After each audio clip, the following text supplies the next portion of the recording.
Todos sean bienvenidos, gracias a Dios que nos da este día.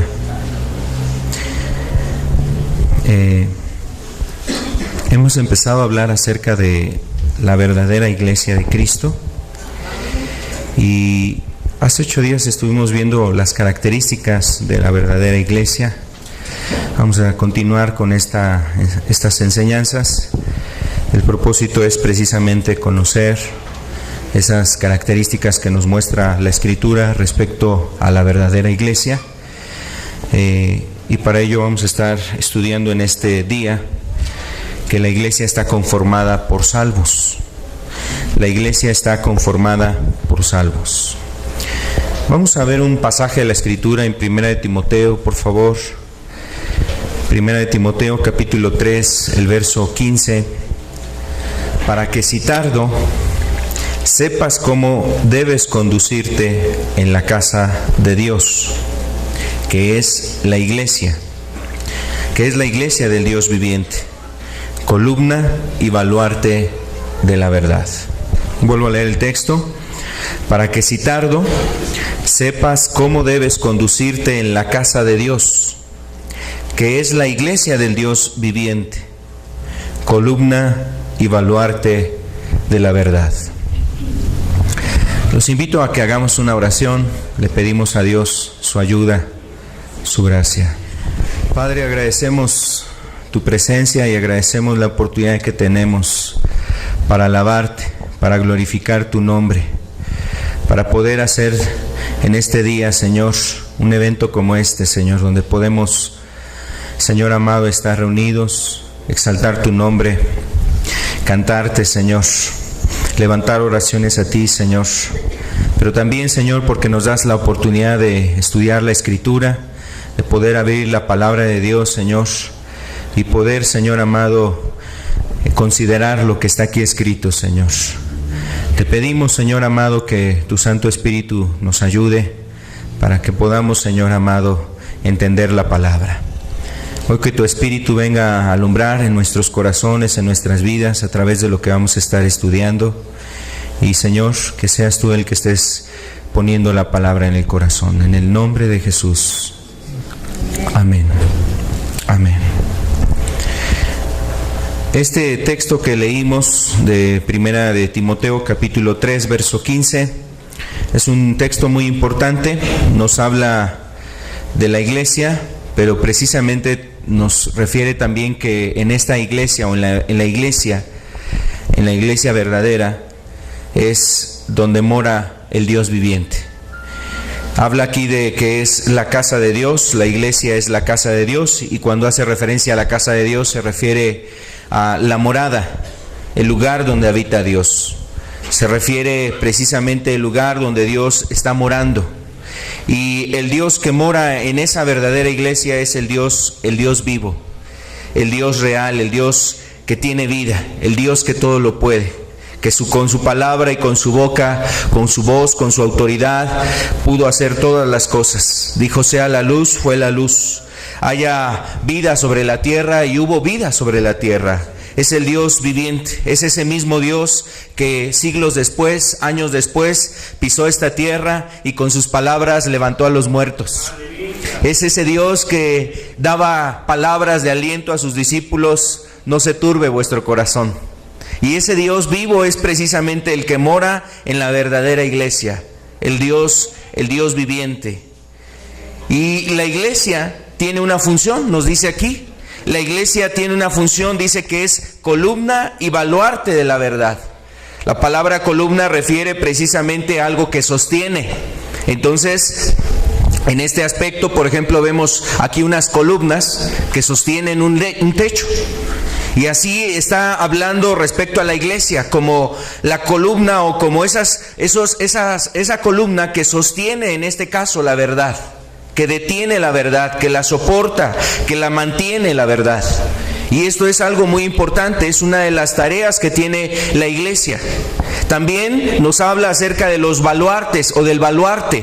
La palabra baluarte era una fortificación, o sea, en la antigüedad había ciudades que estaban amuralladas y en ciertas regiones de esa muralla que se construía todavía como una cabina, una especie de cabina, algo que protegía a los soldados, a los arqueros, a los soldados que estaban resguardando la ciudad en esas partes de las murallas. Y en esa ciudad, en ese lugar de la muralla, el baluarte, lo que está haciendo referencia es la defensa. O sea, está hablando de la defensa. La iglesia tiene que defender la verdad. Debe de soportar la verdad, o sea, sostener, mantener la verdad, pero también debe de proteger o de defender la verdad. La iglesia le fue dada la verdad. A la iglesia le ha conferido Dios el poseer la verdad. Obviamente, cuando hay una iglesia que vive conforme a las características que hablábamos hace 8 días. Una iglesia que realmente vive conforme a esas características. Ahora, pero aquí también podemos nosotros entender algo. La realidad es que cuando tú ves los tiempos que estamos viviendo, tú ves a una sociedad que está perdiendo los valores y que vende la verdad. La vende, la verdad la olvida, la desecha la verdad. Ves a familias en nuestros días que están perdiendo la verdad. Ves a personas que pierden la verdad. Y mira, ¿cómo lo podemos entender? Por ejemplo, en la sociedad se trata de hacer ver que el aborto es algo legítimo, ¿no? La interrupción legal del aborto, la interrupción legal del embarazo, ahora se le llama así. Y ahora esa cuestión pues es una falsedad. La gente ha cambiado la verdad por la mentira. Ha cambiado la verdad por la mentira. Y la iglesia debe de defender la verdad. Debe de estar en pie en la verdad. Debe de soportar la verdad, sostener la verdad, defender la verdad. Y por eso un cristiano, una persona que busca a Dios, no está a favor de ese tipo de cosas, como el ejemplo que estamos comentando. También, por ejemplo, tú ves una sociedad que ahora ha cambiado la verdad por la mentira respecto a los valores dentro de la familia. Por ejemplo, otra falsedad que se ve en la sociedad, en las familias y que las personas han adoptado es el noviazgo. Ayer platicábamos con algunos jóvenes y les hablábamos precisamente respecto al noviazgo. Es una mentira que está ahora en el mundo, el noviazgo. Y la iglesia no debe de admitir o de permitir esas cosas dentro de la iglesia, porque la iglesia está para sostener la verdad y para defender la verdad. El noviazgo no está en la Escritura. El noviazgo no tiene un sustento bíblico. Y así podemos ir hablando de varios ejemplos donde tú ves que inclusive hay personas o hay agrupaciones religiosas que no sostienen la verdad ni la defienden. Más bien han abrazado el pecado, han abrazado la mentira, se han conformado al mundo, se han conformado a los valores falsos de esta tierra y no han apoyado, no han defendido, no han sostenido la verdad que está aquí en las Escrituras. Todo lo contrario, han hecho todo lo contrario. Y lo que nos dice aquí la palabra de Dios, que la verdadera iglesia es columna y baluarte de la verdad. Aquellos que se han puesto del lado del mundo, aquellos que se han puesto a favor de cómo piensa la gente en el mundo, es porque realmente no es una iglesia que sostenga ni que defienda la verdad. Tú ves a muchas iglesias que han sido influenciadas. Hace algunas semanas o unos meses atrás se hablaba precisamente de una música, la música pseudocristiana, que son cuestiones que están inundando, que están conquistando el corazón de personas que dicen buscar a Dios, amar a Dios, y meten ahí la ranchera, y meten el rap, y meten el reggaetón, y meten ese tipo de cosas. Tú lo que estás observando ahí es una sociedad o una iglesia más bien que se conforma a una sociedad, a cómo vive la sociedad, y la sociedad no ama la verdad, no quiere la verdad. Lo pésimo es que las iglesias estén tratando de amoldarse al mundo, amoldarse a lo que se ve en el mundo, y no sostengan la verdad, ni defiendan la verdad. Eso es lo que estamos viviendo. Y quiero decirte que precisamente esta responsabilidad y esta tarea que tiene la iglesia es algo que la iglesia debe de cuidar. Por eso la Biblia, Dios en su palabra nos ha dejado los lineamientos adecuados, precisos, precisamente para conducirnos.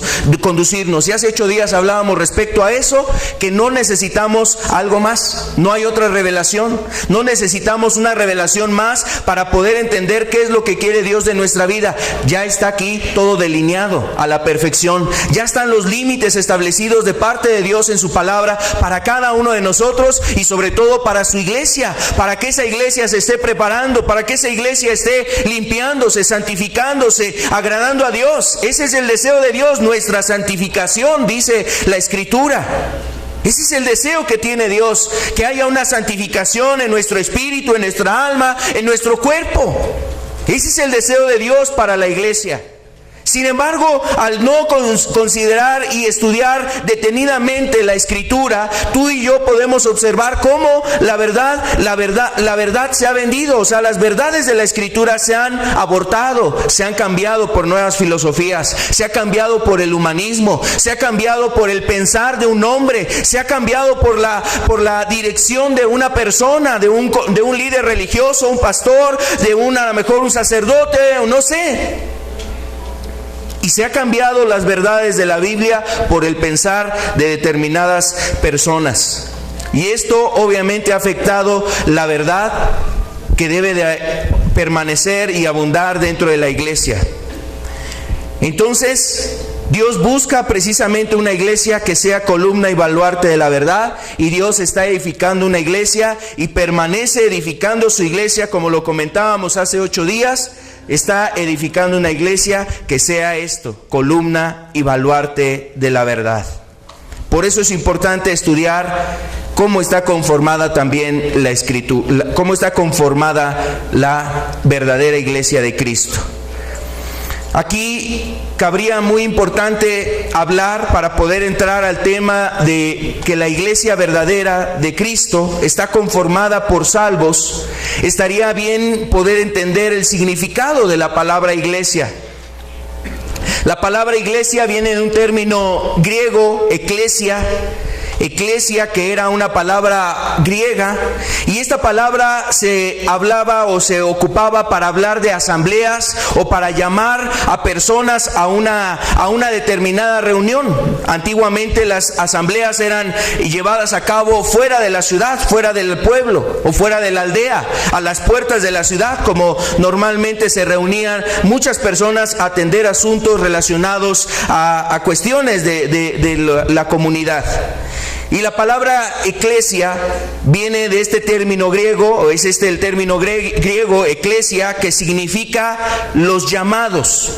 Los llamados, ese es lo que significa la palabra eclesia, de donde viene iglesia.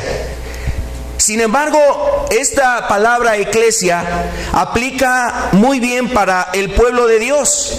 ¿Por qué aplica este término al pueblo de Dios? El término eclesia aplica muy bien al pueblo de Dios, porque el pueblo de Dios ha sido llamado del pecado a una manera santa de vivir.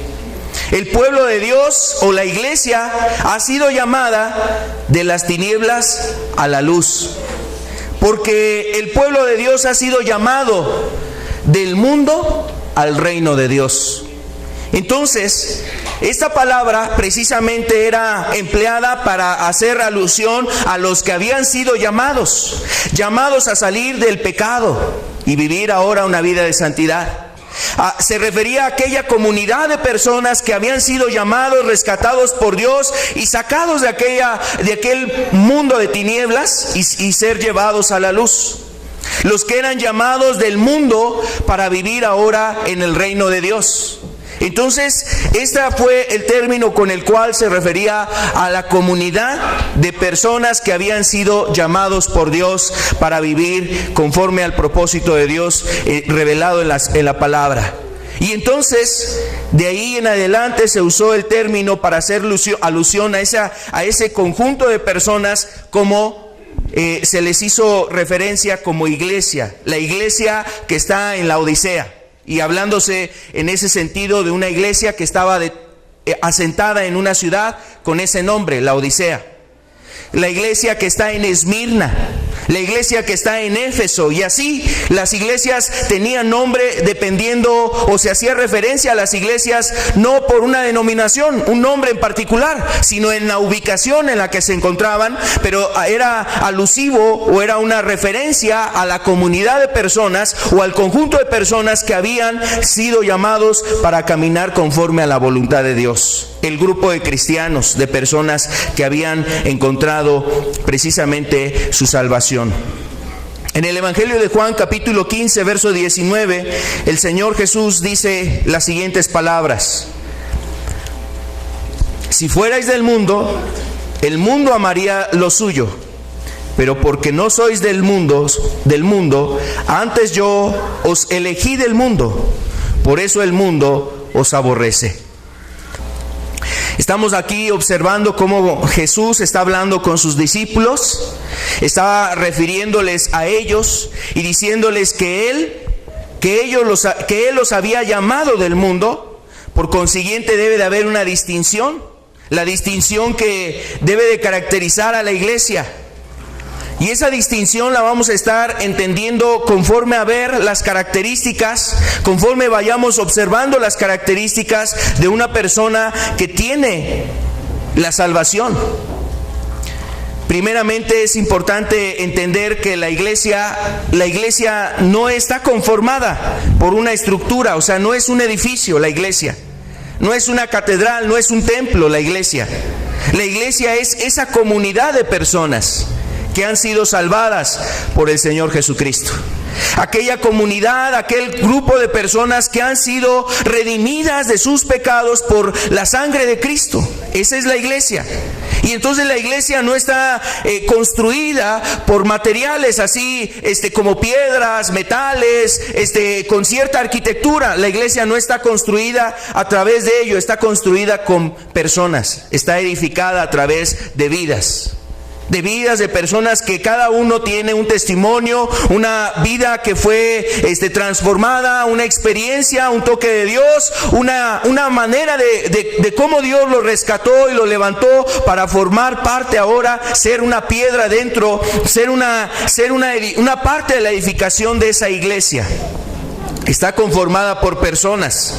A veces algunas personas, sobre todo algunas personas que tienen cierta desconfianza sobre la iglesia, muchas veces o buscan un pretexto o buscan algún argumento para no acercarse a la iglesia, para no estar cerca de las cosas de Dios, o para justificar el que ellos no pueden abandonar los pecados, y consideran que las personas que están dentro de una iglesia, que forman parte de una iglesia, una determinada iglesia, son personas a lo mejor sobrenaturales, que tienen una cualidad especial, que hay una cualidad excepcional sobre sus vidas, y es que él sí puede ser cristiano. Seguramente cuando estaba chico, pues ahí vivió en una casa donde le inspiraron acerca de cosas de Dios. Le hablaron a lo mejor de las cosas de Dios, a lo mejor sus padres son personas muy piadosas, a lo mejor la gente que lo educó fueron personas que hicieron mucho bien. Y a veces el concepto que el hombre tiene sobre las personas que conforman una iglesia es que a lo mejor son personas con cierta cualidad. A veces también tú podrás ver cómo gente se refiere al apóstol Pablo. Al apóstol Pablo casi que de alguna manera le rinden un culto, le rinden una adoración, como si hubiese sido un hombre excepcional. Un hombre con una sobrenaturalidad en su vida muy especial, que le dio esos dotes para poder vivir en santidad, para poder agradar a Dios, para hacer la voluntad de Dios. Y entonces nos quedamos con un concepto de que esas personas sí pudieron, porque ellos fueron personas a lo mejor especiales, superhombres o superpersonas. Pero la realidad es que Dios se ha fijado en personas comunes. Personas como tú, como yo, personas como cada uno de los que estamos aquí en este lugar. Dios se ha fijado en personas para edificar la iglesia, No es porque haya alguna cualidad excepcional, no es porque haya alguna virtud en alguno de los presentes, no es porque algunos tengan más virtud para ser cristianos y otros no tienen tanta virtud para ser cristianos. No es de eso, no depende de eso, depende de tu corazón, depende de tu humildad, depende de tu corazón sencillo para poder buscar a Dios, que Dios puede hacer los milagros, mira, con cualquier corazón que se humilla delante de Dios. Así haya sido el corazón más terrible, así haya sido la persona más perversa, así haya sido el hombre más depravado sobre la tierra, Dios puede levantar de esa vida una nueva vida para que esa persona ahora forme parte de su iglesia. Y eso es lo que puede hacer Dios, y eso es lo que quiere hacer Dios. Así Dios va edificando su iglesia a través de esas personas. Personas con un corazón contrito, personas con un corazón humillado, personas que reconocen la necesidad de Cristo, personas que reconocen que ya están hartas del pecado, que ya están hartas de la manera de vivir, como han llevado 20 años, 30 años de su vida, 40 años, los años que haya vivido en la maldad, en la iniquidad, y vienen a rendir sus vidas a Cristo, vienen a rendir su vida delante de Dios. Esas personas con ese corazón, Dios los toma y los lleva para edificar su iglesia. Así es que no hay alguna virtud en alguno de los presentes, no hay alguna cualidad en un servidor, en algún otro hermano de aquí de la iglesia, de la congregación. No es que seamos personas excepcionales. La verdad es que la escritura muestra y manifiesta que Dios toma lo débil de este mundo para avergonzar a lo fuerte. Aquellos que dicen que por sus propias fuerzas, en su filosofía, en sus métodos y a su manera quieren hacer las cosas en esta vida.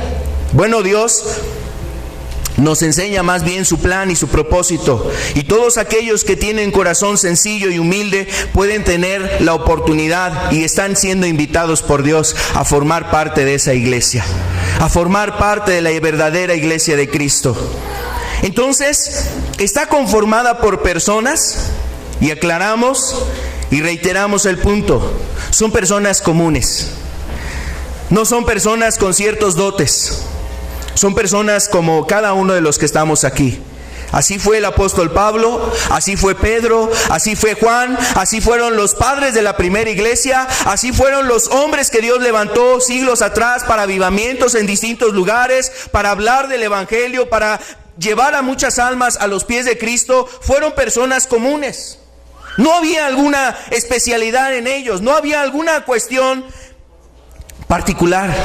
Eran individuos, personas como tú y yo, que se cansan, tienen sueño, a lo mejor tienen hambre, a lo mejor sienten temores, a lo mejor vienen ciertas situaciones en su vida, a lo mejor se pueden sentir abrumados por los problemas, por la enfermedad, como tú y como yo.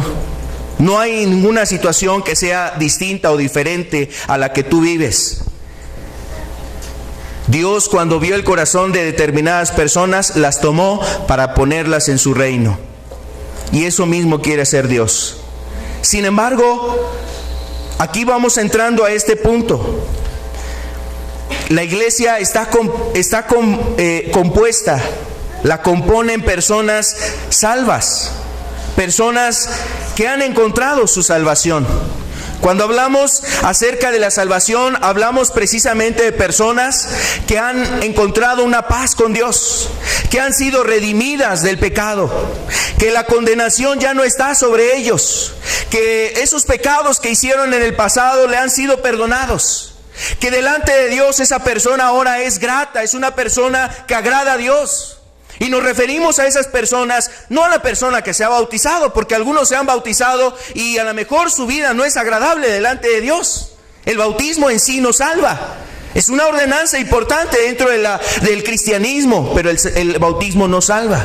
El haber aceptado a Cristo en tu corazón, eso no salva. A muchas personas, la verdad, han recibido a Jesús o han hecho una oración mecánica, monótona, rutinaria, repitiendo una oración diciendo que han recibido a Jesús en su corazón, pero no han sido salvados.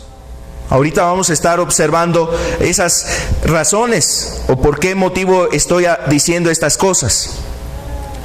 Lo que la Biblia nos habla respecto al salvo o a la persona que ha sido salvada, nos habla de características que deben de marcar su vida, características que debe de estar reflejada en su vida. Hay personas que se consideran salvas, pero según la denominación.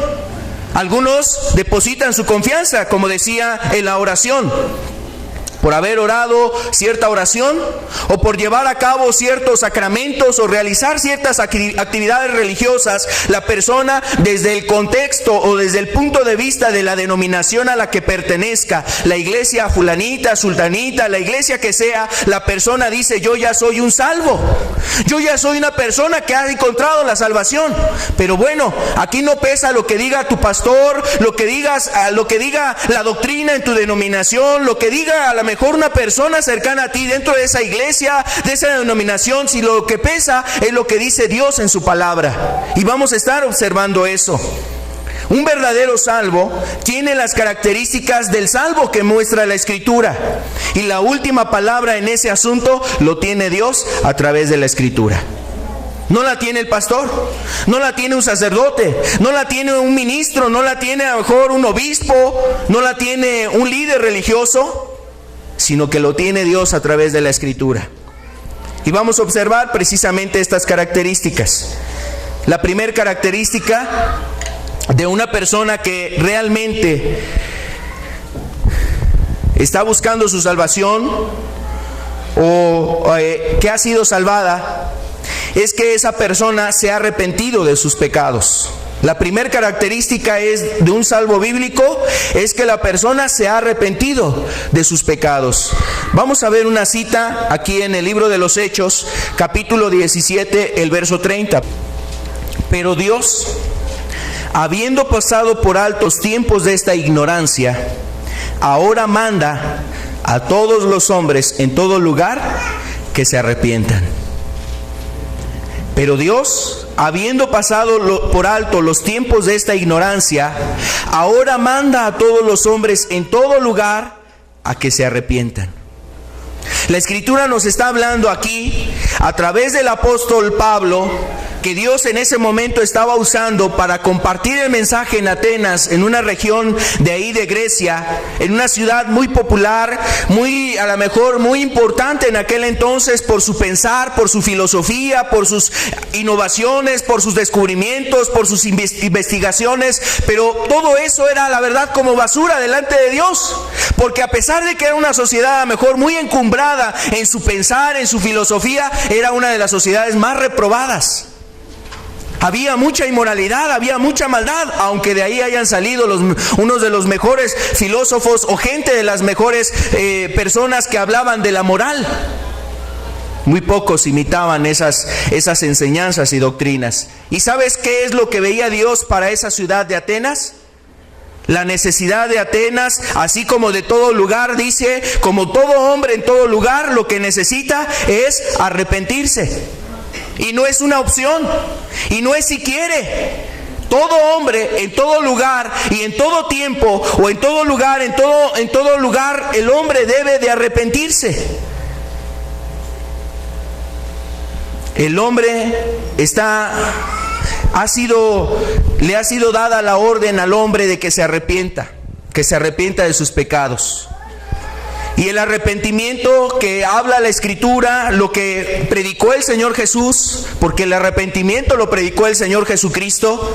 Tú puedes ver a lo largo de los evangelios cómo Jesús invitaba a la gente a que se arrepintiera, que se volviera a Dios, que dejara el pecado, que abandonara el pecado. Y ese fue el mensaje que predicó Jesús, el arrepentimiento. Y después de él, fueron los discípulos. Los discípulos invitaron a la gente a que se arrepintieran, llamaban a las personas a que se arrepintieran. Pedro, precisamente en el primer mensaje que compartió ahí en aquella ciudad de Jerusalén, estando en el día de Pentecostés, él predicó el mensaje de arrepentimiento.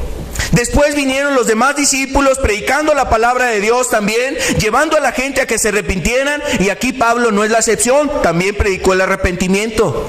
Y así, a lo largo de la historia, las personas que realmente han hablado la verdad de Cristo, la palabra de Dios, llevan a la gente a un verdadero arrepentimiento. Entonces, la persona que ha encontrado su salvación, el salvo desde el punto de vista bíblico, es aquel que se ha arrepentido, que ha dejado sus pecados, que ha confesado sus pecados delante de Dios, que no los oculta, que los ha entendido, que ha comprendido cómo ha sido su vivir y que es un vivir que no agrada a Dios, y esa persona toma la decisión de darle un giro a su vida, de cambiar. Si antes robaba, ahora trabaja para bendecir a los demás, para proveer, para dar sustento no solamente a su familia, sino ayudar a lo mejor al necesitado. Si antes decía mentiras, ahora en todo momento, en todo lugar y bajo cualquier circunstancia siempre habla la verdad. Ese es el arrepentimiento. Y Dios ordena al hombre a que se arrepienta.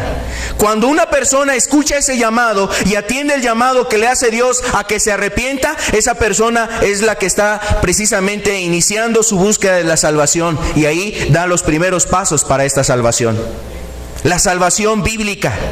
Un arrepentimiento genuino. Se arrepiente de sus pecados, y no solamente de uno y de dos, se arrepiente de todos sus pecados. De todos los pecados. De todos los pecados los abandona. Así tenga 10 y haya dejado a lo mejor 9 pecados y le hace falta uno, sabe que necesita dejar ese otro, porque no es más justo, porque ya dejó 9 y ahora ya nada más le queda uno, que antes que tenía 10 pecados. No es más justo. Sigue igual de perdido, sigue igual de necesitado, y por un pecado el hombre se va a la condenación eterna. Por un solo pecado el hombre se pierde eternamente. ¿Por cuántos pecados murió Jesús? ¿Por 1, 2, 3, 4, 5? ¿O murió por los 9 que ha dejado la persona? No, murió por todos, para que de todos el hombre se arrepienta, para que de todos sus pecados el hombre se arrepienta. Otra característica es precisamente que la persona cree en el Señor Jesucristo como su Salvador. ¿Por qué? Porque el hecho de que una persona se arrepienta no le da el cielo. No es un pase ni es un boleto para que la persona llegue al cielo, para que ya tenga un lugar reservado. Porque el hombre en un determinado momento observa la palabra de Dios, la Escritura le deja ver su vida, quizás considera que está mal, que ha ofendido mucho a Dios, que ha pecado, que ha sido una persona amargada, borracha, ha sido una persona adúltera, ha sido una persona que ha cometido muchas cosas, y entonces de ahí en adelante entiende que Dios le demanda que abandone esa vida, y a lo mejor ahí toma la decisión. A los 20 años, a los 30 años, a los 35 años toma esa decisión. A la edad que la persona tenga, toma la decisión de buscar ahora a Dios, de dejar sus pecados, abandonarlos, y renuncia a todos ellos completamente. Pero los que hizo atrás, en los años pasados, los pecados que cometió en el tiempo atrás, ¿esos quién los va a pagar? Esas cuentas, ¿a quién se las van a cobrar? Esas facturas, esos adulterios, esa codicia, esa maldad en su corazón, esos pensamientos de amargura, esas ideas de homicidio en su corazón, esas cosas, ¿a quién se las van a cobrar?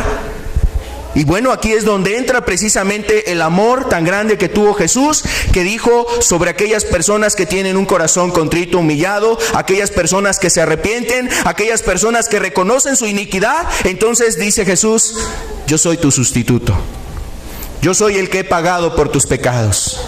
De aquí en adelante tienes la oportunidad de vivir conforme a mi voluntad, y todas las cosas que hiciste en el pasado no te serán tomadas en cuenta, porque yo he pagado por esos pecados.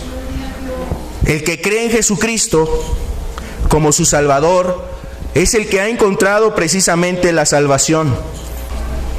Efesios 2, del verso 4 al 5 nos dice: pero Dios, que es rico en misericordia, por su grande amor con que nos amó, aun estando nosotros muertos en pecados, nos dio vida juntamente con Cristo.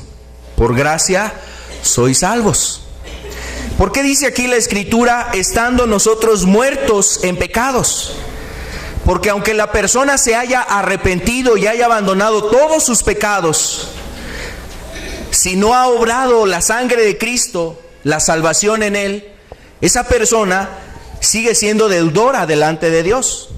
Esa persona todavía delante de Dios está muerta espiritualmente en sus pecados y en sus delitos. Está muerto delante de Dios, no es merecedor del reino, no es merecedor de la gloria, no es merecedor de entrar a la puerta de los cielos o llegar a la puerta de los cielos para que lo reciba Cristo y le diga: venid benditos de mi Padre. No habrá ese recibimiento. Más bien os dirá el Señor: apartaos de mí, hacedores de maldad. Apartaos de mí, hacedores de maldad. Entonces, dos cosas muy importantes. Dios está demandando del hombre que se arrepienta, que deje sus pecados, que abandone sus pecados, pero en sí el arrepentimiento no te va a dar la salvación. La salvación viene porque Jesús se llena de misericordia al ver tu vida perdida, sabiendo que tú no puedes pagar por tus pecados. Él ha dado su vida por ti. Él da su vida por ti, para que por gracia, como dice aquí, tú seas salvo. La gracia se refiere a un favor, y obviamente un favor inmerecido, un regalo, algo que no éramos merecedores. A lo mejor tú vas un día a trabajar y sabes que terminando tu jornada, tu actividad, te van a dar tu dinero, tu paga. Eso no es un favor, tú lo trabajaste por ganártelo. Aquí en la salvación no trabajamos en ese aspecto, o sea, no es que por tus buenas obras te va a dar Dios la salvación. Necesitas arrepentirte, ese es tu deber, esa es tu obligación. Dejar de ofender a Dios, dejar de pecar en contra de Dios, ese es el deber de todo hombre, hacer la voluntad de Dios. Pero la salvación no viene por eso, la salvación viene porque Jesús ha dado su vida para perdonar tus pecados, para perdonar tus obras llenas de iniquidad. Otro texto de Gálatas capítulo 2, verso 20 al 21 nos dice, Gálatas 2 del verso 20 al 21 nos dice, con Cristo estoy juntamente crucificado, y ya no vivo yo, mas vive Cristo en mí. Lo que ahora vivo en la carne, lo vivo en la fe del Hijo de Dios, el cual me amó y se entregó a sí mismo por mí. Aquí está hablando de la experiencia de una persona que mira a Jesús, que está mirando a Jesús como esa propiciación, como el sacrificio único que puede limpiarle de sus pecados. Aunque esa persona ya se arrepintió, tomó la decisión de no volver a ofender a Dios, de no dañar a Dios, de no ofender a Dios, esa persona necesita mirar a Jesús y ver a Jesús lo que Cristo ha hecho por él en la cruz. Dice aquí el apóstol Pablo contando esta experiencia, dice, el cual me amó y se entregó a sí mismo por mí. Y después dice, no desecho la gracia de Dios. O sea, no desecha la muerte de Cristo, no desecha el que Jesús murió por él, ese favor inmerecido. Pues si por la ley fuese la justicia, entonces por demás murió Cristo. Pues si por la ley fuese la justicia, entonces por demás murió Cristo. Y está hablando en un contexto de gente que quería ganarse la salvación por obras, haciendo ritos, ceremonias, a lo mejor llevando a cabo buenas cosas, buenas costumbres, buenas obras, llenándose de mucha justicia propia, pero no llegando al corazón, no llegando delante de Jesús para reconocer su vida perdida.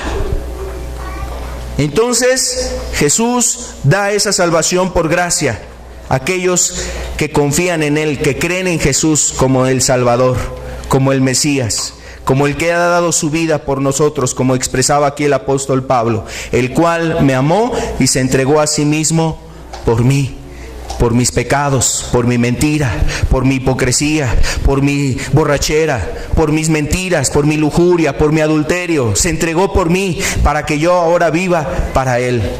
Y precisamente no terminan aquí las características de una persona que ha sido salvada. De ahí en adelante, la persona que ha experimentado ese encuentro con Dios, que ha mirado a Jesús en la cruz y que ha estado clavado Jesús en la cruz por causa de sus pecados, esa persona ahora, mira, tiene una actitud totalmente diferente, tiene un corazón distinto, tiene un corazón diferente, como dice la Escritura ahí en Ezequiel, hablando precisamente de cómo Dios quitaría el corazón de piedra y ahora pondría un corazón de carne para que el hombre considerara la voluntad de Dios. Y entonces esa persona de ahí en adelante vive obedeciendo a Dios.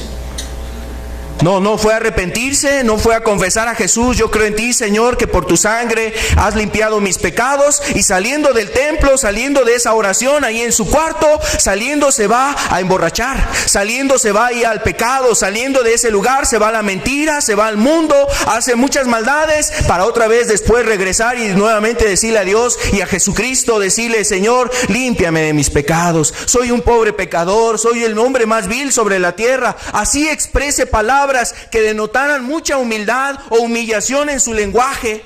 De nada sirve que el hombre haga eso si no ha tomado el corazón o no ha tenido la actitud de obedecer a Dios, de no volverlo a ofender. Una persona que ha sido salvada verdaderamente vive obedeciendo a Dios. Hace 8 días hablábamos de esa iglesia verdadera, que es la iglesia que obedece la palabra de Dios. No solamente la cree, no solamente la predica, sino que la obedece, ¿verdad? Y veíamos algunos pasajes. Vamos a ver algunos más. En la epístola del apóstol Juan, la primera epístola, el capítulo 2, el verso 3 al 6. Y en esto sabemos que nosotros le conocemos si guardamos sus mandamientos.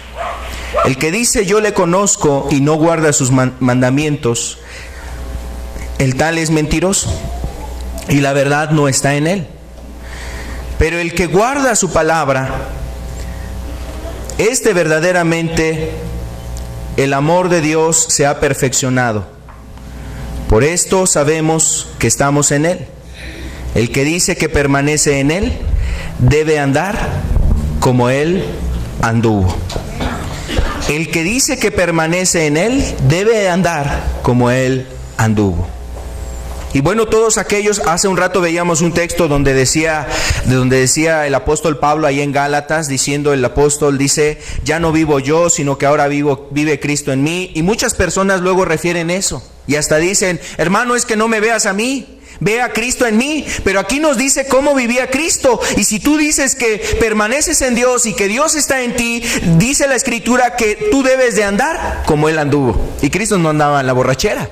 Cristo no andaba en las mentiras. Cristo no andaba ahí de lujurioso. Cristo no andaba haciendo el pecado y la maldad, todo lo contrario. Había amor, había misericordia, había paciencia, amaba a sus discípulos, aun cuando los discípulos podrían a lo mejor producirle una irritación, un enojo, de alguna forma llevaba a Jesús a lo mejor a molestarse en contra de ellos. Con todo eso los amaba y los servía, era paciente con ellos, les instruía y les llevaba adelante. Y Jesús así vivía. Si alguno dice que le conoce, debemos de andar como Él anduvo. Y sabes, ese es el ejemplo. Ese es el ejemplo, no es tu pastor, no es un hermano de la congregación. Digo, hay vidas de hermanos que nos inspiran, que nos bendicen, que nos motivan a seguir la piedad, a amar como ellos han amado, a soportar como ellos han amado. Pero mira, los reflectores están apuntados a Cristo. No es la vida de una persona, no es alguien en particular, es Cristo precisamente nuestro mejor ejemplo, el cual me amó y se entregó a sí mismo por mí. Y entonces nosotros debemos de vivir obedeciendo su palabra, guardando sus mandamientos. Si no hacemos eso, mira, el apóstol Juan, que era considerado el apóstol del amor, aquí parece que de repente pareciera que esas palabras no se le encuentra mucho amor, podrían decir algunas personas. El que dice que yo le conozco, pero no guarda sus mandamientos, el tal es mentiroso y la verdad no está en él. Ay, qué duro es el apóstol Juan. Qué duro es el apóstol Juan. No, nos está diciendo la verdad, y a veces la verdad, pues, como dice el refrán, o sea, no peca, pero duele. Y la verdad nosotros debemos de recibirla, tomar la verdad. Entonces debemos de obedecer todo lo que Dios nos habla en la Escritura. No en algunas cosas, en unas sí y en otras no. Obedecer a Dios en lo que Él pide para ti. Tú puedes orar, leer la Escritura, pero si realmente a lo mejor no haces otras cosas, no guardas la voluntad de Dios, que también establece el amar a tu prójimo, establece a lo mejor el no cometer adulterio y todos los mandamientos que son válidos todavía, pues realmente el hombre no está haciendo la voluntad de Dios. Una persona que no obedece a Dios no puede decir que es un salvo. No es un salvo. Otra característica más de una persona que realmente ha sido salvada es que ama a todas las personas. También hace 8 días hacíamos referencia a esta característica dentro de la iglesia. Ahora lo hablamos de una forma más particular, o más directa, o más personal. Una persona que dice yo soy salvo, o que él quiere saber si realmente hay salvación en su vida, la pregunta sería: ¿amas a tu prójimo? ¿Amas a los que están a tu alrededor? ¿Amas a tu esposa? ¿Amas a tus hijos? ¿Amas a tu prójimo que a lo mejor hasta te hace mal, te maldice, te echa a la basura? A lo mejor no sé, hace daño ahí en tu casa, o a lo mejor se roba la luz, o a lo mejor está haciendo algún daño en tu vida, en tu propiedad. ¿Con todo y eso amas? ¿O le estás deseando la muerte? ¿O estás deseando que le caiga ahí un rayo? ¿Estás deseando que algo le acontezca en su vida? Eso no es amar. ¿Amas a tu prójimo? Porque es una característica de una persona que verdaderamente ha sido salvada. Mira, vamos a ver Juan, aquí mismo en la primera de Juan, capítulo 2, ahora el verso 9 y al verso 11. Lo leíamos hace 8 días. El que dice que está en luz y aborrece a su hermano, está todavía en tinieblas. ¿Tú recuerdas a qué habíamos sido llamados, o a qué es llamada la iglesia? A salir de las tinieblas, ¿a qué? A la luz. Si nosotros decimos que estamos en luz, pero aborreces a tu hermano, todavía estás en tinieblas. Y aborrecer no se refiere a que necesaria o única o exclusivamente tú le refieras el odio y el resentimiento hacia una persona. Ojalá te vaya mal, ojalá te hagan 1000 veces lo que me hiciste a mí. Así, eso es muy evidente de un aborrecimiento. A veces el aborrecimiento es más sutil. A veces en algunas personas el aborrecimiento es, dicen, no, pues no estoy enojado, pero le deja de hablar a la persona durante 3 días. No estoy enojado, pero está por dentro consumiéndose, está hirviendo. Y entonces no hay un amor. Dentro de su corazón hay un aborrecimiento. El que dice que está en la luz, pero aborrece a su hermano, está todavía en tinieblas. Verso 10 dice: el que ama a su hermano permanece en la luz, y en él no hay tropiezo. En él no hay tropiezo. Pero el que aborrece a su hermano está en tinieblas, y anda en tinieblas, y no sabe a dónde va, porque las tinieblas le han cegado los ojos. Esto describe, mira, aquí nos podríamos pasar el resto de la reunión profundizando en este texto, porque habla de tropiezo, porque habla de una persona que ya no sabe discernir y que ya no sabe hacia dónde va. Y quizás aquí está hablando precisamente de personas específicamente que han comenzado bien el camino de Dios, pero de repente por cuestiones en su corazón, por situaciones que se dan en su vida, por situaciones que se dan con otras personas, a lo mejor las pruebas, las dificultades, los problemas con una persona en particular dentro de su vida, empieza a carecer de una dirección clara y empieza a dar tumbos y tropieza aquí con esta piedra y después tropieza con esta otra cuestión y de repente tiene un tropecito aquí por aquí con un hermano, con otra hermana, a lo mejor allá en el trabajo, en la calle, ahí saliendo de su casa, y ya empieza a hacerle falta realmente una dirección en su vida y empieza a andar en tinieblas, anda como ciego, no sabe a dónde ir. Anda casi que palpando, ¿y qué voy a hacer? ¿Y qué voy a decidir? Y lo que decide le sale mal. Y después eso que decide le vuelve a salir mal otra situación. Y después otra situación más le sale mal. A veces son tiempos de prueba, pero a veces pudieran ser situaciones en las cuales Dios quiere que examinemos nuestros corazones para que entendamos realmente lo que hay. Y esos tiempos son muy útiles para decirle a Dios: Señor, alúmbrame con linterna y examina mi corazón. Mira, Señor, que no haya en mí camino de perversidad. Guíame por tu camino eterno. Y a veces esas situaciones, Dios quiere darnos una lección. Quiere hablar a nuestro corazón, quiere limpiarnos, quiere alumbrar con su linterna preciosa que es la palabra de Dios, para escudriñar todo lo que los ojos de un hombre no pueden ver. Pero los ojos del Dios Todopoderoso examinan y analizan. El que discierne los pensamientos, que escudriña el corazón y que examina las cosas más profundas del hombre. Ahí Dios viene a alumbrar con su linterna. Y entonces, cuando hay tropiezos, cuando hay falta de dirección y ya no hay discernimiento, son cuestiones que deben de alertar la vida de una persona que a lo mejor ha empezado bien las cosas de Dios, pero empieza a tener ciertas dificultades o ciertas situaciones que dan como pauta tropiezos en su vida. Aparece un pecado, una situación más, aparecen otras cosas más, empieza ya no a tener dominio de su carácter, de su persona, empieza a tener fricciones y parece que todo alrededor está mal en su vida. Todo lo demás está mal y empieza a ver cosas mal por aquí, por allá y de este lado y por allá y hasta las lámparas las ve mal.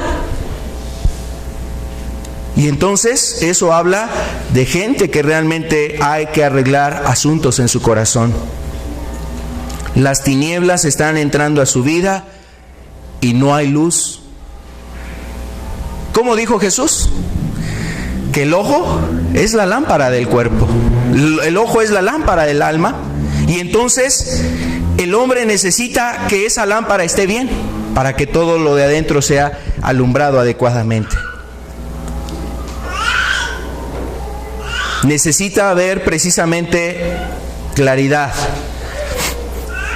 Las personas que han sido salvas aman a su prójimo, aman con el amor de Dios, aman con el amor que establece Dios en su palabra, no como el amor de este mundo que es sentimental, que es emocional, que es sexual. El amor que establece la manera de pensar en este mundo habla como lo establece Dios ahí en 1 Corintios 4 capítulo 13 del verso 4 al 7, habla de cómo es el amor. No lo vamos a estudiar, lo podrás estudiar en casa, pero describe características de un amor verdadero, del amor que procede de Dios. Y así es como un hombre debe de proceder. El amor también dice es aborrecer el mal, según lo que nos dice Romanos 12:9. El verdadero amor, el amor que no es fingido, es aquel amor que aborrece el mal y sigue lo bueno. Aborrece el mal y sigue lo bueno. Una persona que ama a todos los que están a su alrededor, y obviamente porque ama a Dios, al mirar que Jesús ha dado su vida por él, entonces mira, ahora va a aborrecer naturalmente lo bueno. Por eso no le cuesta trabajo a un cristiano dejar el pecado, o abandonar o renunciar y resistir la tentación y decirle, basta ya no más pecado en mi vida. Cristo ha dado su vida por mí, no voy a ofender más a Jesús, no le voy a fallar más a Cristo. Porque hay en su corazón el entender y darse cuenta cuán grande amor ha tenido Dios por él. Y ese amor le impulsa a aborrecer lo malo y mejor perfilarse hacia lo bueno. Mejor perfilarse hacia lo verdadero. El que ama nunca hará algo en contra de Dios ni en contra de su prójimo. El que ama verdaderamente con el amor de Dios nunca hará nada en contra de Dios ni en contra de su prójimo. Qué curioso es que en muchas iglesias o en muchos lugares, que inclusive entre muchas personas puedan decir, hermano, cuánto te amo, pero dentro de su corazón hay resentimiento, hay batallas, se pelean, están luchando ahí, están contendiendo por un ministerio, por una casa, un terreno, están contendiendo por distintas situaciones. Una persona que ha sido salvada verdaderamente no ama las cosas del mundo, según lo que dice Juan capítulo 2, primera de Juan capítulo 2, del verso 15 al verso 17. No aman las cosas del mundo una persona que ha sido salvada verdaderamente. Dice aquí, no améis el mundo, ni las cosas que están en el mundo. Si alguno ama el mundo, el amor del Padre no está en él. Si alguno ama el mundo, el amor del Padre no está en él. Porque todo lo que hay en el mundo, los deseos de la carne, los deseos de los ojos, la vanagloria de la vida, no provienen del Padre, sino del mundo.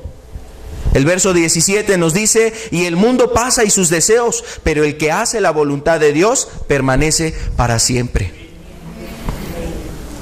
Permanece para siempre. Una persona que ha sido salvada genuinamente no ama el mundo. ¿Y a qué entendemos con el mundo? O sea, ¿que tiene que irse a vivir a otro planeta? No.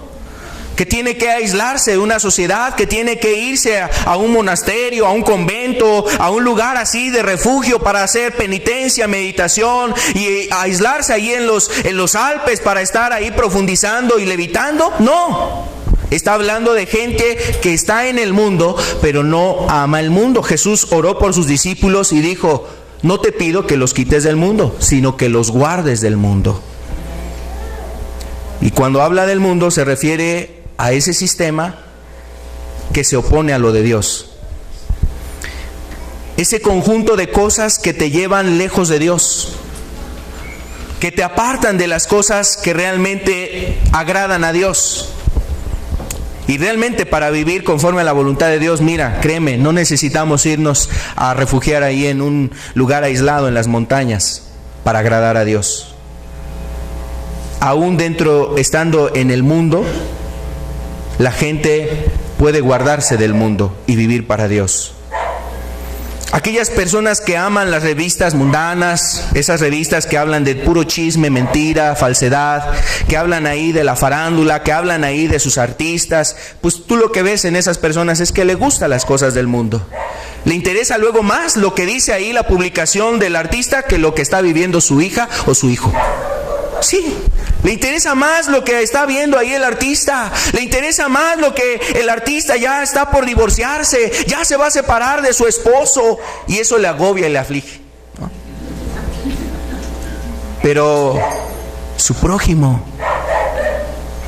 su hijo, su hija, está en las drogas, está en el alcohol, han abusado de él o de ella, está en una situación muy terrible. Y qué curioso que a veces la gente se pueda enterar más de otras personas que de lo que está ahí cercano. Se puede enterar mejor de lo que pasa fulano, sultano, que de lo que hay ahí con la que duerme, con la esposa. Un corazón frío en la relación, un corazón lleno de adulterio ahí en su vida, en su alma, en su corazón. Su corazón está con otro varón aunque duerma con su esposo. Y luego la gente se entera más de eso. Ahora los jóvenes, las personas, me refiero a los maridos jóvenes presentes que pueden ahora estar ahí en el internet, se enteran por más cosas de ahí, de otras situaciones, se entera más de los jóvenes de estos desaparecidos, se entera más de otras situaciones, pero no sabe cómo está su esposa, no sabe cómo están sus hijos. Ama las cosas del mundo. Está en el internet, en los videojuegos, está en la música mundana, en las modas. ¿Y cuál es la película de innovación? Hay que ir a ver a Annabelle. Hay que ir a ver ahí ese tipo de cosas, la farándula, los vestidos escotados, le gusta la moda. Y si ahora salió un vestido así todo colorido, pues se va y se lo compra, no importa que no haya para la comida dentro del transcurso de la semana. Los adornos, alhajas, peinados ostentosos y un corazón volcado hacia las cosas del mundo, la vanidad, las cosas de esta tierra. Le encantaría más presumir unos tenis, unos zapatos de tal o cual marca, que ver realmente el cómo puede ayudar a sus hijos con ese dinero, o ayudar a sus padres, o ayudar a determinadas personas. Pero su corazón es egoísta, mundano, terrenal, piensa nada más en lo material. Su mente está pensando solamente en establecer cosas en este mundo y no construir un tesoro allá arriba en los cielos. Está más bien construyendo sus tesoros aquí en esta tierra.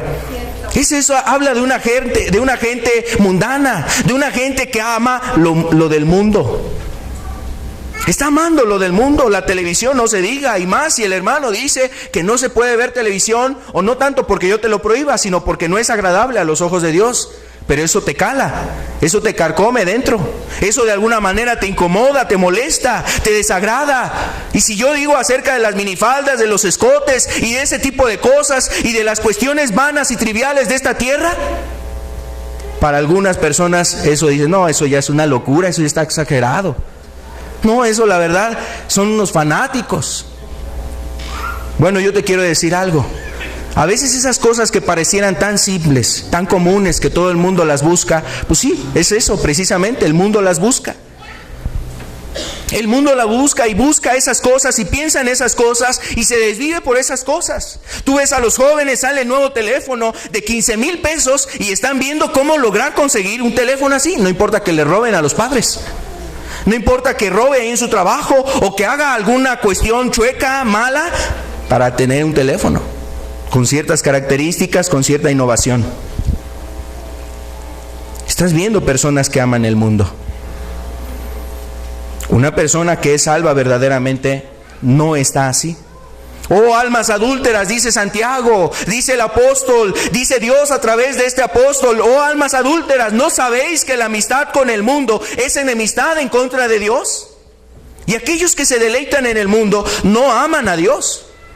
Si tú te deleitas en las cosas de la vista, te deleitas en la vanagloria, te deleitas en las cosas que te incitan al pecado, a la iniquidad y estar lejos de Dios, no puedes decir que eres salvo. Ni por gracia, ni de chiste. La verdad es que eso es una blasfemia, el hecho de que tú digas que eres cristiano, que eres un hijo de Dios, si realmente eso está en tu corazón, el mundo. Si el mundo está en tu corazón.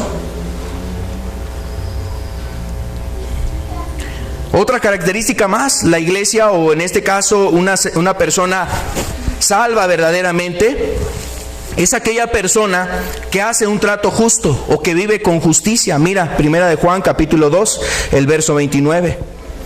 Primera de Juan capítulo 2, el verso 29. Si sabéis que Él es justo, ¿a quién se referirá?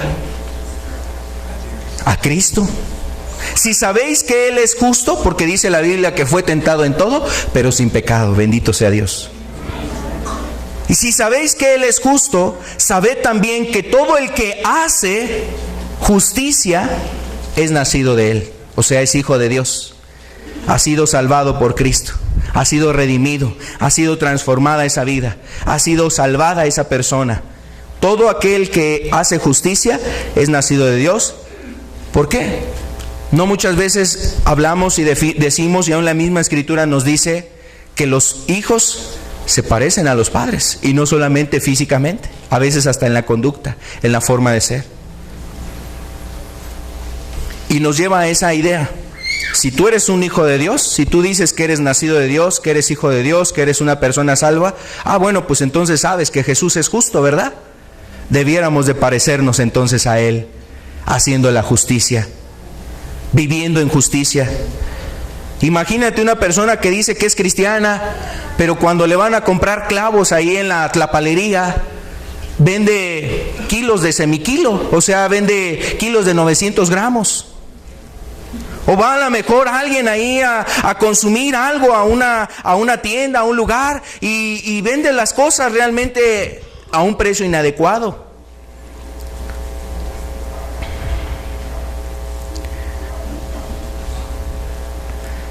¿Tú crees que una persona procede con justicia? Aquel que falsea la báscula, aquel que daña la medida, aquel que pide prestado y no paga, aquel que de alguna forma es irresponsable con sus deudas, aquel que a lo mejor hasta se roba la luz, ¿no? Pero dice que es cristiano, y en su casa dice, este hogar está bendecido por Dios. Y dice que está bendecido por Dios porque no paga tanta luz cuando se la está robando. Aunque suena a chusco, pero hay gente en ese grado de tinieblas que considera que es agraciada delante de Dios, que está bien delante de Dios, y está procediendo de esa manera injusta. Debe de hacer justicia, y hacer justicia es hacer lo debido. Que si le dan cambio de más, no dice, ay, aleluya, gloria a Dios, Dios sabía mi necesidad. O que si ve una cartera ahí tirada, no dice, qué bueno, Dios escuchó mi oración, ¿no? Cuando vio que se le cayó a fulanito de tal. Sí, así acontece. Y qué tristeza que la gente piense que es hija de Dios y haciendo eso, que hace contratos fraudulentos, que defrauda a otras personas, que hace negocios turbios, chuecos, que vende un carro a lo mejor con ciertos daños y le dice, no, sí, está bien, todo está marchando bien, no hay ningún problema, cuando sabe que las cosas son inadecuadas ahí.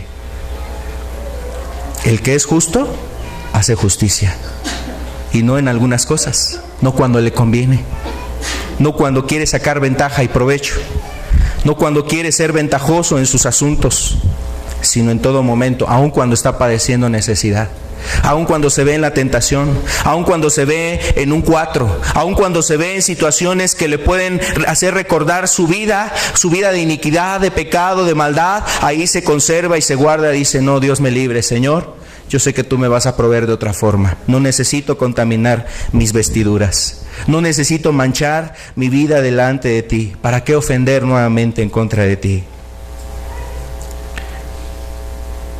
En todo esto podemos anexar y decir que otra característica es que una persona salva verdadera no practica el pecado, según lo que dice Juan capítulo 3, primera de Juan capítulo 3, el verso 6 al 10.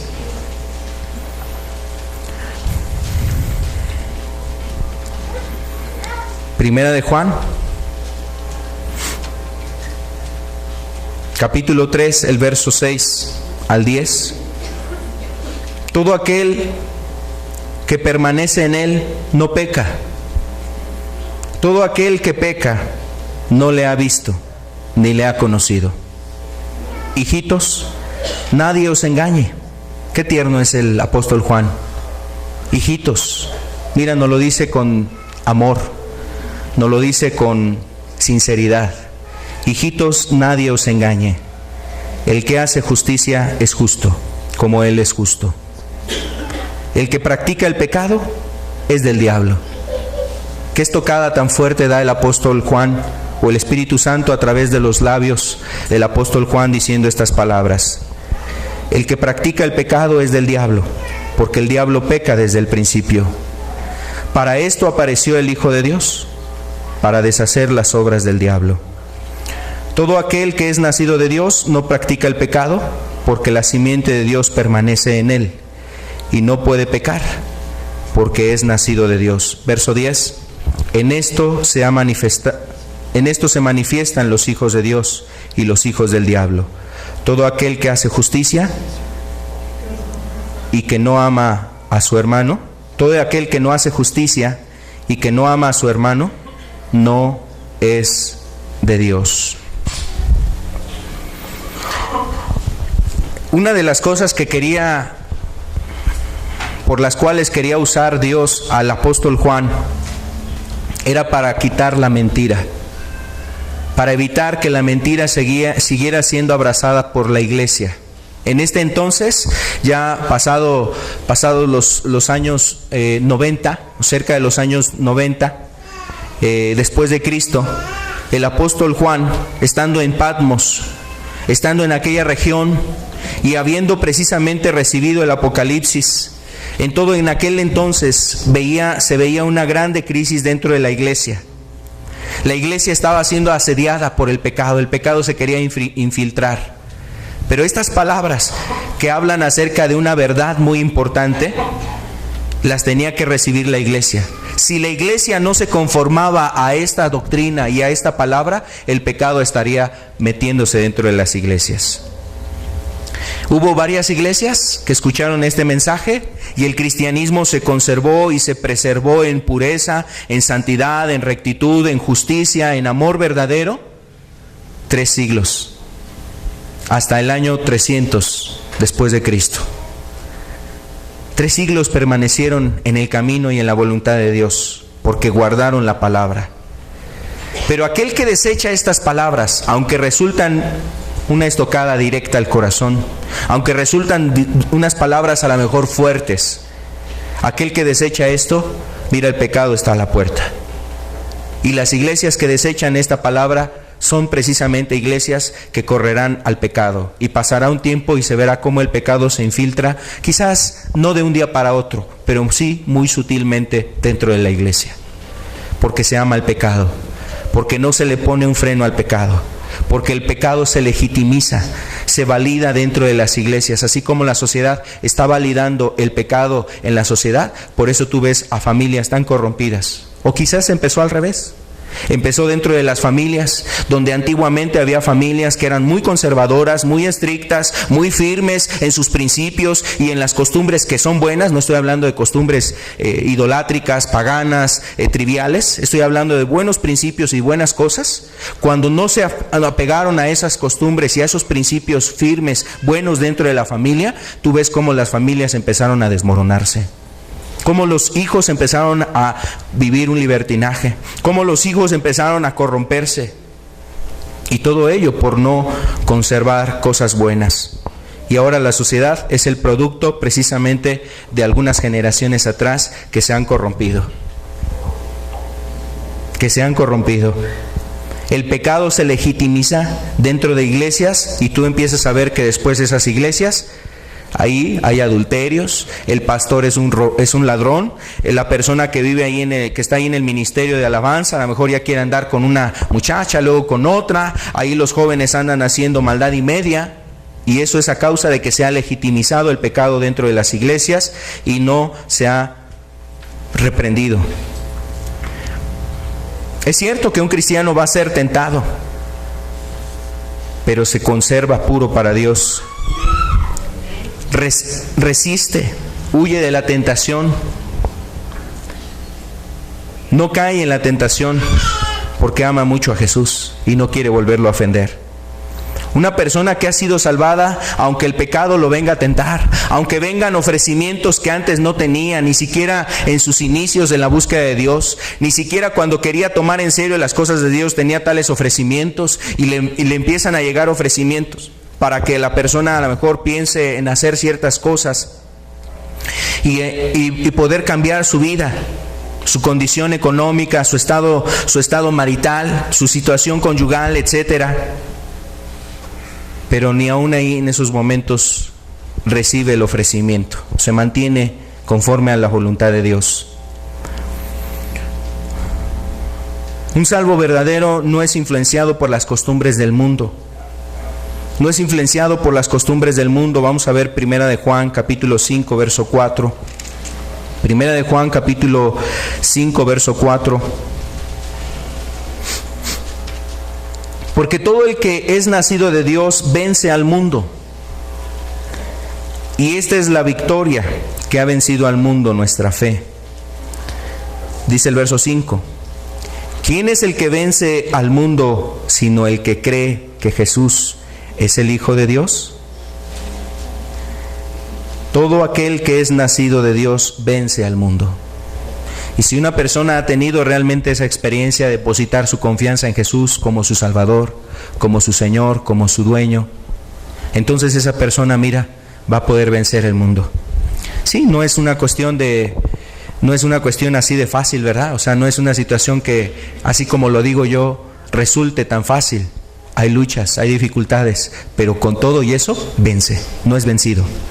No es de los que se acobardan, no es de los que retroceden, no es de los que doblan las manos y se dejan llevar por la corriente de este mundo, no es de los que son influenciados por los amigos, por la sociedad, por el pensamiento de los maestros, por el pensamiento de los compañeros. No es el que corre a la primera tentación y dice, bueno, pues es que el mundo está muy fuerte, y es que la tentación, y es que mis amigos me invitaron a la borrachera y por eso caí.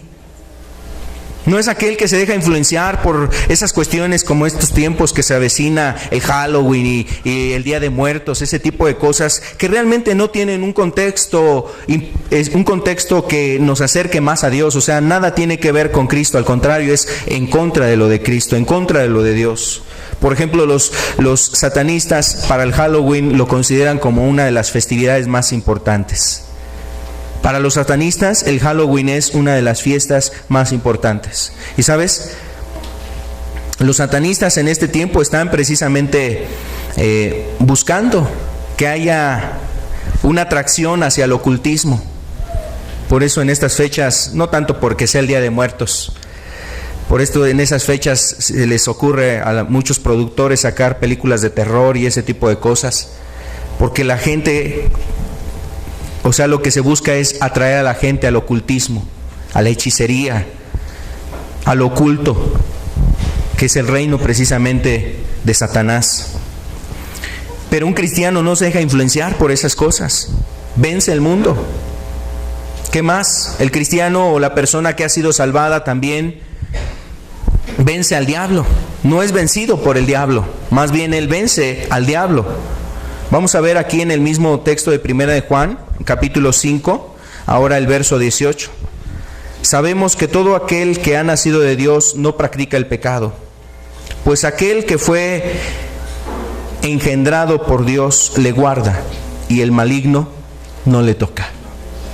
Y el maligno no le toca. O sea, el maligno no va a vencer a esa persona. Esa es la promesa que nos da aquí la Escritura. Esa persona que ha encontrado la salvación no va a ser vencida por el diablo. Como decíamos hace un rato, a pesar de que haya tentaciones, a pesar de que haya situaciones difíciles, el cristiano se va a mantener en la voluntad de Dios.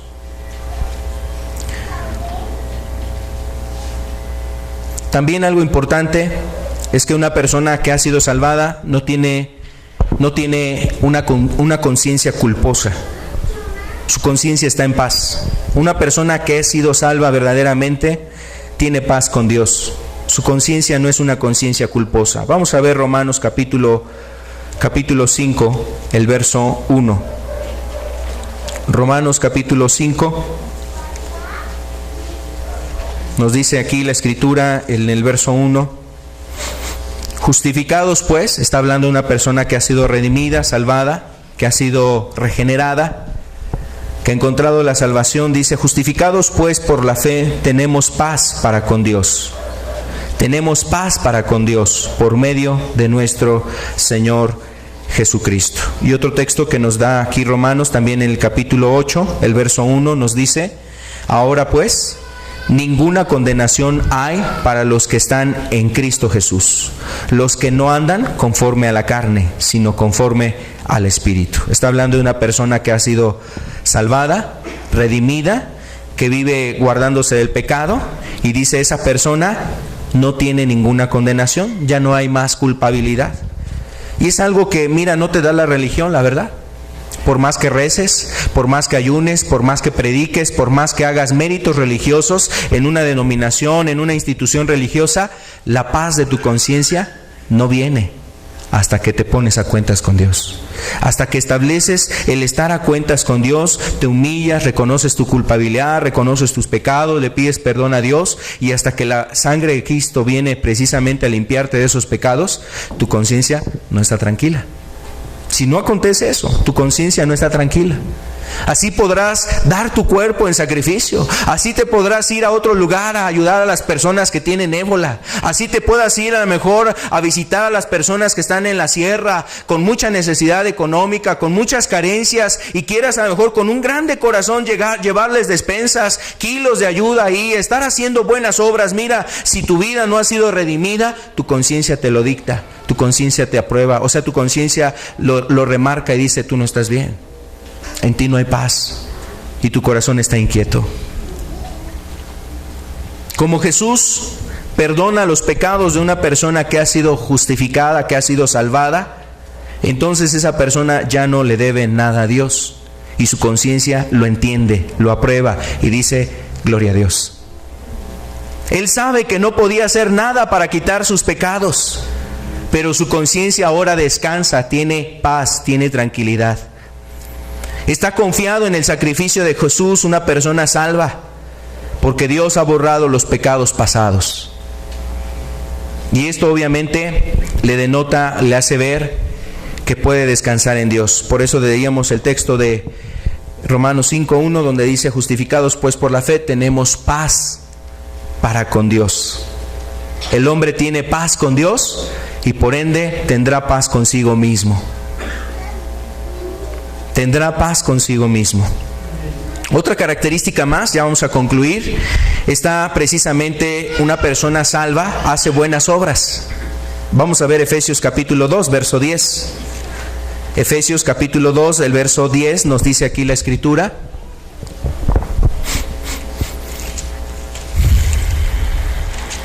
Dice así, porque somos hechura suya, creados en Cristo Jesús, para buenas obras, las cuales Dios preparó de antemano para que anduviésemos en ellas. Una persona que ha sido salvada, en su vida va a haber buenas obras. Hace buenas obras no porque de alguna forma quiera llenarle el ojo a alguien, ¿no? Hace buenas obras porque está agradecido, tiene fe en Jesús. Hace buenas obras porque tiene el anhelo de servir a Dios. Hace buenas obras para que Dios sea glorificado en medio de este mundo tan decadente de las cosas espirituales, tan aborrecedor de lo de Cristo. Hace buenas obras para poner en alto el nombre de Dios, no para que Él sea reconocido y digan y todos lo señalen y digan, ay, mira qué buen hombre, le dio ahí dinero a esa persona que estaba ahí mendigando en el metro. Ay, mira ese hombre, qué amable, esa persona acá, qué buena es, qué corazón tan grande. O sea, no hace esas obras para esperar ese tipo de cosas, hace esas obras porque sabe que Él es deudor delante de Dios, y aún haciendo esas cosas buenas, ni siquiera puede pagar lo grande que ha hecho Jesús con él. Hace buenas obras porque le nace, le brota. No tienen que ordenarle ni decirle, oye, tienes que ir a predicar, oye, tienes que visitar a un enfermo, oye, ¿por qué no vas y visitas a esta persona que está necesitada? Hace buenas obras porque sabe que gente hay necesitada, que gente tiene necesidad de conocer lo de Cristo. No está esperando que el pastor le encomiende una grande obra o esperar una revelación ahí mística, mágica, especial. Que venga un ángel a susurrarle al oído, vele a llevar una despensa a tus padres, vele a llevar esto a fulanito de tal. Le nace. Ve a su madre tan atareada, ve ahí a su familia tan llena de necesidad, y entonces se encomienda, hace cosas realmente activas, productivas, buenas para la familia, para los que están cercanos a él y además para los que están fuera. Hace cosas buenas aún para los hermanos. Hace cosas buenas aún para unas personas que están en necesidad. Busca amar, busca hacer esas buenas obras. Quizás por algo Dios lo puso en el reino. Quizás por algo Dios le encomendó precisamente, primeramente, que conociera la verdad, se arrepintiera, encontrara su salvación, para después bendecir a otros. Por eso Jesús decía, es mejor dar que recibir. Y aunque muchos pastores y mucha gente lo ve como una conveniencia, lo aplican de una manera inadecuada, mira, la realidad es que sí es una realidad, es mejor dar que recibir. Es mejor que tú le des a una persona, no a tu pastor, a lo mejor tu pastor ya está lleno de riquezas. A lo mejor tu pastor, el sacerdote, mira ya, él que tiene necesidad. El que se le va a doler y partir el corazón cuando ve a una persona ahí afuera de la iglesia, ahí en la calle, cuando la verdad tiene necesidad, ¿qué se le va a partir el corazón mientras él tenga comida, mientras él esté bien? ¿Qué le importa a los demás? Así viven realmente muchas gentes. Buenas obras. Hace buenas obras que puedan servir para que otros se acerquen a Dios. Hace buenas obras para que sean estas una marca en Él, que glorifiquen a Dios. Por eso Dios, el Señor Jesús dijo, para que vean los hombres vuestras buenas obras y te glorifiquen a ti. ¿Dijo así? No. Y glorifiquen a vuestro Padre que está en los cielos. ¿Cuántos hacen buenas obras y tocan trompeta para que todos los volteen a mirar? ¿Cuántos hacen buenas obras y a lo mejor están ahí anunciándolo a toda la iglesia, a toda la familia, a todas las personas para decir, yo soy un buen hombre, yo soy una buena persona? No, hacen las buenas obras, sí, para que éstas sean una marca en su vida, pero su intención no es llevarse las palmadas, ¿verdad? Las ovaciones, sino para que Dios sea glorificado y sea manifestado que Dios tiene un pueblo en medio de una generación egoísta, en medio de una generación que solamente busca lo suyo. Tito 2:14 nos dice aquí la escritura. Tito 2:14 nos dice, quien se dio a sí mismo por nosotros, para redimirnos de toda iniquidad y purificar para sí un pueblo propio. Para purificar un pueblo propio, celoso de buenas obras. Así es que un cristiano, un hijo de Dios, un discípulo, una persona salvada, mira, desea, cela, está ansiando, está esperando poder hacer cosas buenas, obras buenas. Obras buenas. Vayan con él o no vayan con él, esté acompañado o no esté acompañado, anhela hacer buenas obras. Es que no van conmigo, es que no hacen esto, es que la iglesia no quiere levantarse, es que los hermanos fulano de tal, hermano fulano de tal, ya le he dicho y no hace esto. Bueno, pues a lo mejor por alguien tiene que empezar. Y el pueblo que es celoso, o el pueblo que ha redimido Dios, se levanta para hacer las obras que Dios le ha encomendado a él. Hace buenas obras, no para demostrar que es cristiano, sino por cuanto es cristiano, le nace hacer esas buenas obras. Y la última característica, tiene el vestido de Cristo, o tiene el vestido del cristiano. Vamos a ver cuál es ese vestido en Colosenses capítulo 3, el verso 12 al 15. El vestido de un cristiano.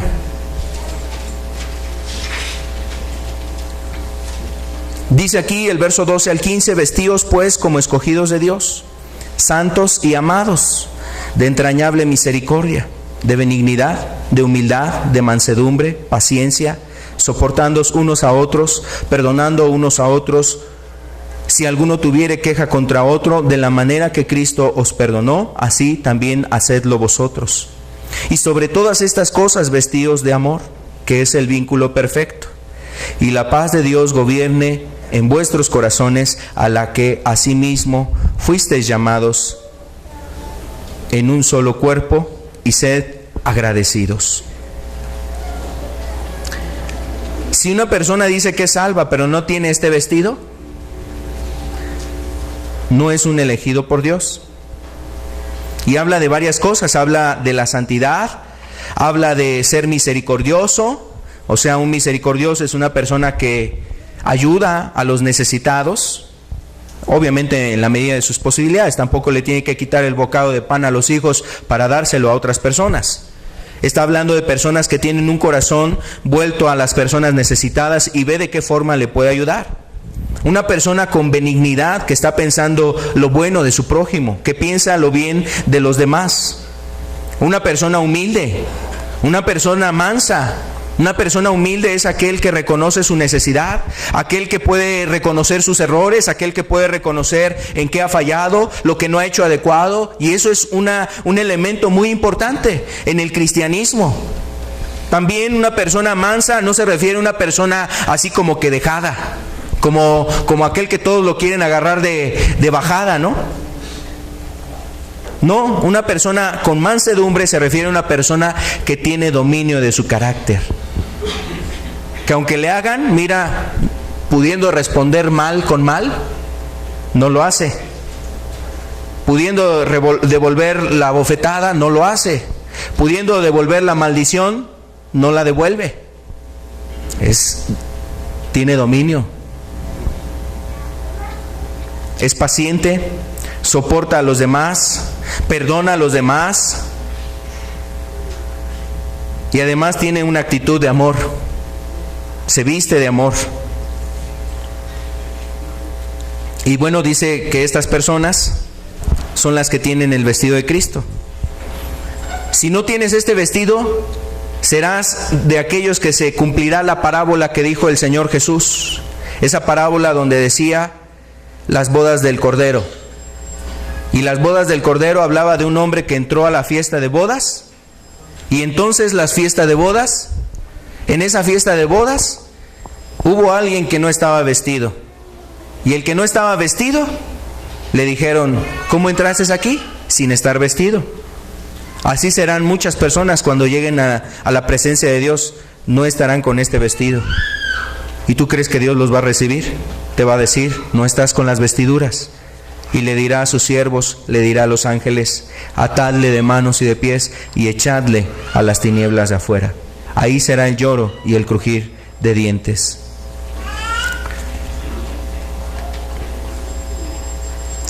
Esas vestiduras o esos vestidos son las obras justas de los creyentes. Las obras justas de los creyentes son las vestiduras que lleva un cristiano, y esos vestidos deben de estar en una persona que ha sido salvada. Concluyo diciendo que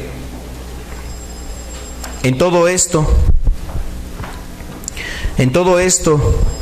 es como se distingue una persona salva, y esa persona que ha sido salvada es una persona que está formando parte de la iglesia.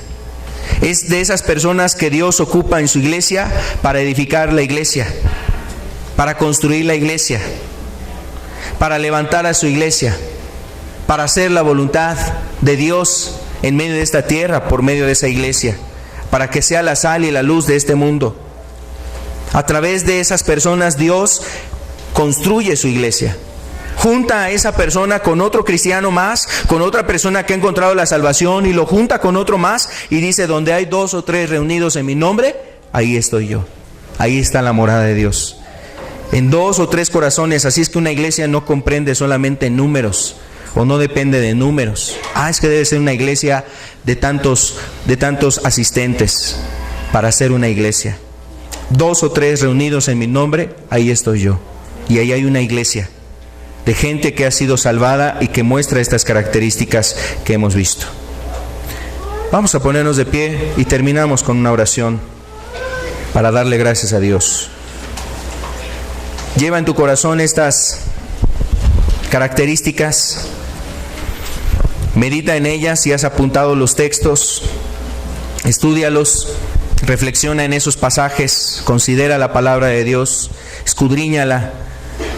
Ojalá entre los presentes haya muchas personas como los de Berea, que escucharon el Evangelio, la palabra de Dios, y se fueron a sus casas y vieron si realmente así era lo que les estaba notificando el apóstol Pablo, si estaba así en las Escrituras. Y que puedas tú considerar esas características y aún evaluar y ver tu vida. Si tú consideras que estás en una iglesia, si tú has formado parte de una iglesia de una determinada denominación, pues seas honesto contigo mismo y delante de Dios. Si no hay esas características, mira, tú necesitas la salvación. Tú necesitas buscar verdaderamente a Dios. Para eso te ha traído Dios, para que conozcas su palabra, su voluntad, y puedas encontrar tu salvación. Ser una persona salva y Dios te lleve precisamente a formar parte de la verdadera iglesia. Padre, agradecemos tu palabra. Gracias, Señor, porque eres bueno. Gracias, Señor Jesús, porque tu palabra es verdad, Señor. Tus palabras son vida, Señor. Y queremos que esas palabras estén en tu iglesia, Señor. Ayúdanos a hacer esa iglesia, Señor, que es columna, que es baluarte de la verdad. No queremos, Señor amado, dar cavidad al pecado, a la maldad. Santifica tu iglesia, Señor, santifica nuestras vidas.